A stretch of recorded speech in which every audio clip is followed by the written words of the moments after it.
Sejam muito bem-vindos, esse é o canal da Casa de Padilha 21. No vídeo de hoje a gente vai falar sobre o Exu Caveirinha.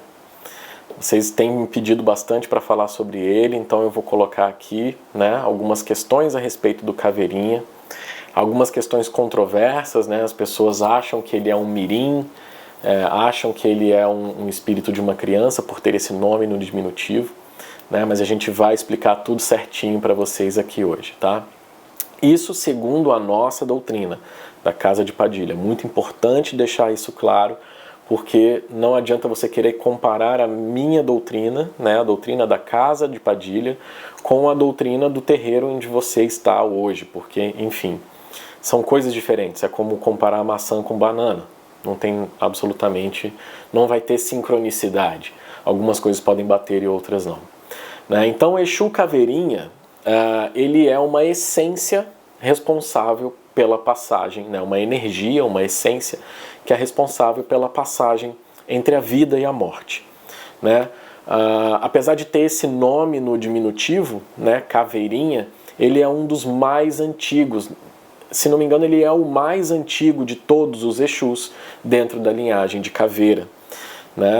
Muitas pessoas confundem ele com Exu Mirim, mas ele é assim, sei lá, como se fosse o tataravô dos caveiras. Ele é um dos primeiros caveiras que chegaram na Terra, antes mesmo de encarnarem em corpos físicos. A energia dessas entidades já transitavam pelo planeta Terra antes mesmo de nascerem como seres humanos. Então ele tem esse nome no diminutivo por conta da história dele, que eu vou explicar daqui a pouco, em que ele foi sacrificado ainda bebê. Então ele foi colocado como uma oferenda para que seus pais conseguissem atingir alguns objetivos que eles queriam. Então Caveirinha ele é tido como a própria energia da morte. Por ficar responsável por essa passagem entre a vida e a morte. E por conta dessa passagem, ele é responsável por tornar o visível em invisível e o que é invisível em coisas visíveis. Então o Caveirinha, ele, se muito bem tratado, se muito bem cuidado, ele pode ser utilizado inclusive para encontrar objetos desaparecidos, pessoas desaparecidas. E se você ficar até o final desse vídeo aqui, eu vou te ensinar uma forma para você que tem Caveirinha poder invocar essa energia para poder fazer a busca por objetos desaparecidos e pessoas que estão desaparecidas, tá? A respeito da sua encarnação, da sua primeira encarnação, essa história que falei do sacrifício, os espíritos das linhagens de Caveira, eles são os mais antigos da humanidade. Um dos mais antigos mesmo. Então, assim, antes mesmo de encarnar em corpos físicos, eles já transitavam pela Terra para poder entender essa energia de transmutação entre a vida e a morte. E na primeira encarnação de Caveirinha, ele veio como filho das entidades, vamos colocar assim, de Maria Caveira e Exu Caveira, que não tinham esse nome porque estavam encarnados, mas que posteriormente, após seu desencarne, começaram a trabalhar nessa falange de Caveira. Então, sendo filho de Maria Caveira e de Exu Caveira, ainda bebê, os pais dele receberam uma proposta para firmar um pacto com uma energia da morte, uma energia do outro lado da vida, em que, cumprindo com esse pacto, eles poderiam ter não só uma comunicação fixa com o mundo espiritual para receber mensagens de toda sorte, como também muitas terras, muito dinheiro, muito poder, muita glória. E assim foi feito. Então, para que esse pacto fosse cumprido, eles deveriam fornecer a vida de um ser encarnado da família que ainda fosse inocente, ou seja, que não tivesse pecado, que não tivesse sido tocado pelo pecado dos seres humanos ainda. Então eles ofereceram como sacrifício o seu filho recém-nascido, que é conhecido hoje como Caveirinha. Esse filho deles, que foi oferecido em sacrifício, ficou preso no mundo espiritual como uma ponte de comunicação entre o mundo físico e espiritual. Então é por isso que os caveiras sempre tiveram essa comunicação muito forte com o plano espiritual e conseguem puxar qualquer mensagem do lado de lá, porque a transmutação das energias é muito forte. A forma de lidar com a vida e a morte é muito mais natural do que é para as outras pessoas, né? E eles conseguiram, através disso, muitas riquezas, muitas terras, e vocês vão ver, né, ou podem pesquisar aí sobre a história dos caveiras. Eles tiveram realmente uma dinastia muito grande, de muita riqueza, de plantações, de terra, de trigo e etc. Esse pacto, ele tinha apenas um problema. Ninguém poderia saber da existência desse pacto. Se as pessoas soubessem a respeito disso, toda a família que estava envolvida naquele pacto, mesmo aqueles que não participaram do sacrifício, sofreriam mortes extremamente trágicas e perderiam tudo que eles tinham.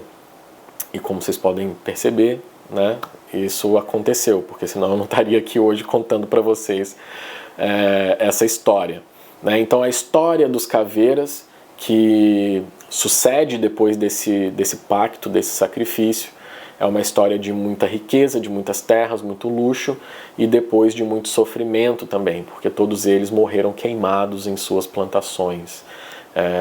Eu não sei se eu fiz um vídeo já sobre isso, mas se eu não tiver feito, eu vou colocar aqui para vocês entenderem a respeito dessa história, tá? Então, o Exu Caveirinha, né, quando ele praticamente não desce, não incorpora em terreiros. Quando ele desce, ele não fala, ele desce mais, quer dizer, ele pode até falar, né, mas em muitos casos ele não fala. Ele desce mais para poder fazer as limpezas, as firmezas do terreiro, né?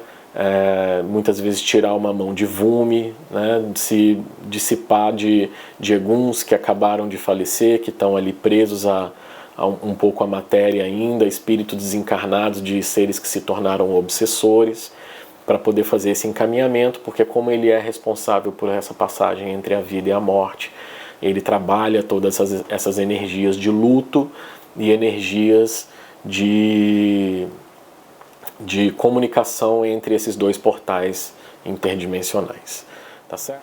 Para vocês, né, que ficaram até o final, a forma de fazer a firmeza para evocar o Exu Caveirinha, para que ele busque pessoas desaparecidas e para que ele busque objetos desaparecidos dentro de casa, é você utilizar uma vela branca, tá? O ideal é que seja uma vela de 7 dias, mas se você não tiver, pode usar uma vela palito mesmo, tá? Se quiser fazer a busca por pessoas desaparecidas, pode usar a cabeça, a vela em forma de cabeça. Se for de homem, cabeça de homem. Se for mulher, cabeça de mulher, né? E você vai precisar do nome completo, data de nascimento e, se tiver, o RG ou CPF dessas pessoas para escrever na vela, tá? E lembrando, como você quer encontrar a pessoa e não dar um sumiço nela, você vai ter que escrever de baixo para cima, tá certo? Para poder acender essa questão, tá bom? Caveirinha, ele trabalha muito com processos de numerologia, coisas numéricas, tá? Então, data de nascimento tem que estar completa, tá? O RG, o CPF, tudo que você tiver de número dessa pessoa, é legal você colocar ali para poder firmar essas energias e identificar, tá bom?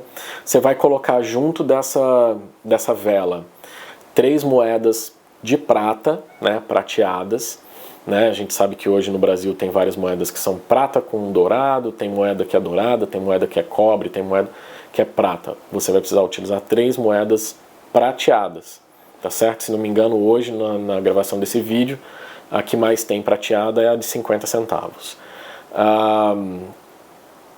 Um cigarro, um copo de marafo, e você vai fazer uma reza para Exu Caveirinha, né, pedindo para ele te ajudar a encontrar aquela pessoa ou aquele objeto. E você vai fazer essa reza repetindo os dados da pessoa ou os dados do objeto por pelo menos 7 vezes, tá certo? Se você por acaso entrar numa espécie de desdobramento por conta disso, deixa acontecer, deixa a cabeça fluir os pensamentos. Às vezes você pode receber uma visão, às vezes você pode receber uma intuição, às vezes você pode adormecer durante a reza, né? Porque é muito normal nos desdobramentos isso acontecer, e deixa a coisa acontecer para que a mensagem chegue para você. Se for algum objeto que tiver desaparecido dentro da sua casa, você vai começar a sentir uma intuição muito forte do local para onde você tem que ir, para onde você tem que olhar. E numa espécie de brincadeira, como é aquela brincadeira do tá quente, tá frio, você vai sentir a vibração do Exu Caveirinha te chamando para algum lugar. E conforme você vai chegando, você vai sentindo uma espécie de formigamento, né, que mostra que quanto mais intenso, mais próximo você está de encontrar. Quanto menos intenso, mais frio, mais distante você está. Então, essa é uma forma de fazer isso, né? Não tente fazer à toa isso, por favor, não tente fazer simplesmente para achar, sei lá, uma moeda que você perdeu, ou qualquer coisa que seja uma besteira, porque com Exu Caveirinha não se brinca, tá? O Exu Caveirinha é uma entidade extremamente séria, extremamente rigorosa, e você está tratando de uma energia que é a energia da morte. Então você brincar com uma energia da morte realmente não é muito recomendado, tá certo? Qualquer dúvida, deixa aqui, fala comigo que eu respondo vocês sempre que possível e o mais rápido que eu posso. Um axé da Casa de Padilha, que o povo da rua abençoe todos vocês.